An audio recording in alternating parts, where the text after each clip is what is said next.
முதிர்ச்சினா என்னன்னு கேட்டா நம்மள பல பேர் வயசுன்னு சொல்லுவோம். ஆனா அதுக்கும் வயசுக்கும் சம்பந்தமே இல்லனா? வாங்க இன்னைக்கு இத பத்தி கொஞ்சம் வித்தியாசமா ஆழமா யோசிப்போம்.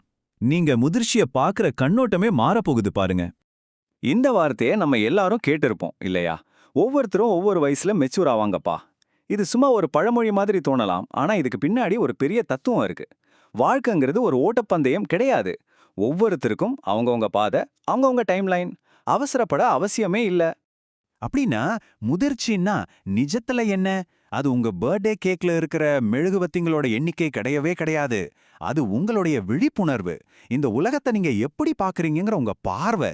ஒரே வயசுல ரெண்டு பேர் இருக்கலாம், ஆனா அவங்க மனசளவுல ரெண்டு பேரும் வேற வேற உலகத்துல இருப்பாங்க.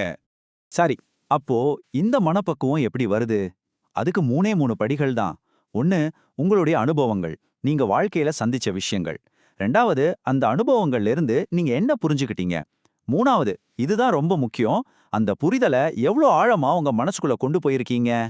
காலம் அது பாட்டுக்கு எல்லாருக்கும் ஓடிட்டே தான் இருக்கும். ஆனா புரிதல் அது அப்படி இல்ல.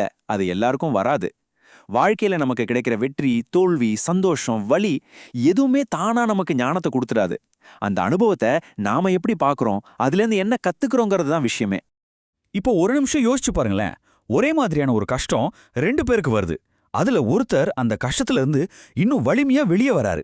ஆனா இன்னொருத்தர் அதே இடத்துல சுக்குநூறா உடைஞ்சு போறார். என்ன காரணம்? ரெண்டு பேருக்கும் நடுவுல இருக்கிற அந்த பெரிய வித்தியாசம் என்ன?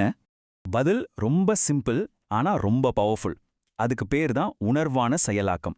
அப்படின்னு என்னன்னா, நமக்கு நடக்கிற விஷயங்களை அப்படியே கடந்து போகாம ஒரு நிமிஷம் நின்னு அதை உணர்வுபூர்வமா சிந்திச்சு பார்க்கறது. இதுதான் இந்த கேம் சேஞ்சரே. இது தானா நடக்காது, நாமெல்லாம் செய்யணும். இது நம்ம மனசுக்குள்ள நடக்கிற ஒரு சின்ன மனமாற்றம் தான். கடவுளே, இது ஏன் எனக்கு மட்டும் இப்படி நடக்குது அப்படின்னு கேட்கிற நிலைமைக்கும், சரி இது எனக்கு என்ன பாடம் கத்துக் கொடுக்க வந்திருக்கு அப்படின்னு கேட்கறதுக்கும் நடுவுல அப்பப்பா பெரிய மலை மாதிரி வித்தியாசம் இருக்கு. கேள்வி நம்மள ஒரு பாதிக்கப்பட்டவரா மாத்தும்.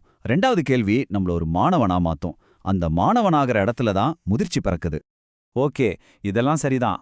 நாம நம்ம வழியில போலாம், நம்ம வேகத்துல வளரலாம்னு நினைப்போம். ஆனா சுத்தி இருக்கிற சமூகம் நம்மள சும்மா விடுமா? அது நம்ம மேல ஒரு பெரிய வளைய விரிச்சு வச்சிருக்கு. அதுக்கு பேரு தான் ஒப்பீட்டு பொறி. நாமளே உருவாக்காத பல டெட்லைன்ஸை நம்ம மேல திணிக்குது. 25 வயசாச்சா, இன்னும் வேலை கிடைக்கலையா? 30 வயசு, லைஃப்ல என்ன பண்ண போறேன்னு இன்னொரு முடிவு எடுக்கலையா? 35 வயசுல கல்யாணம் பண்ணி செட்டில் ஆக வேண்டாமா? இந்த கேள்விகள், இதெல்லாம் யார் போட்ட ரூல்ஸ்? சமூகம் போட்ட கண்ணுக்கு தெரியாத டெட்லைன்ஸ். இது நம்ம மனசுல எவ்வளோ பெரிய பாரத்தை ஏத்துதுன்னு நம்ம எல்லாருக்குமே தெரியும். உண்மையில நம்ம வளர்ச்சியை இன்னொருத்தரோட ஒப்பிடுறதுல அர்த்தமே இல்ல. அது எப்படின்னா, ரெண்டு வேற வேற கதை கொண்ட புத்தகத்தை எடுத்துக்கிட்ட வெறும் பக்கங்களோட எண்ணிக்கையை மட்டும் ஒப்பிடுற மாதிரி. இல்லனா வேற வேற நிலப்பரப்புல ரெண்டு பேர் பயணம் பண்றாங்க, அவங்களோட வேகத்தை மட்டும் ஒப்பிடுற மாதிரி. உங்க கதை வேற, உங்க பாதை வேற. இதை மட்டும் எப்போ மறக்காதீங்க. அப்ப உண்மையான முதிர்ச்சியோட அறிகுறிகள் என்ன? அது நம்ம வாங்குற பெரிய பட்டத்திலயோ சம்பாதிக்கிற பணத்திலயும் இல்ல. அது ரொம்ப ரொம்ப நுட்பமான விஷயங்கள்ல இருக்கு. நம்மளோட ஒவ்வொரு நாள் பழக்க வழக்கங்கள்ல ஒளிஞ்சு இருக்கு. கொஞ்சம் உன்னிப்பா கவனிச்சா அதை கண்டுபிடிக்கலாம். உதாரணத்துக்கு, டக்குன்னு கோவம் வரும்போது உடனே ரியாக்ட் பண்ணாம ஒரு நிமிஷம் நிறுத்தி நிதானிக்கிறது. நம்ம ஈகோவை தூக்கி போட்டுட்டு மத்தவங்க சொல்றத புரிஞ்சுக்க முயற்சி பண்றது. நாளைக்கு என்ன நடக்குமோன்னு பயப்படாம அந்த நிச்சயமற்ற தன்மையை ஏத்துக்கிற மனப்பக்குவம். எல்லா இடத்துலயும் நான் தான் சரின்னு நிரூபிக்கணும்னு நினைக்கிற அந்த வெறிய விடுறது. இதெல்லாம் தான் உண்மையான வளர்ச்சி. ஒரு அருமையான வரி ஒன்று இருக்கு. முதிர்ச்சிங்கிறது நீங்க நிறைய தெரிஞ்சுக்கிறது இல்ல, உங்களுக்கு கம்மியா தேவைப்படுறது தான். யோசிச்சு பாருங்க, எவ்வளவு உண்மையான வார்த்தை இது. தேவைகள் குறைய குறைய நிம்மதி அதிகமாகும்.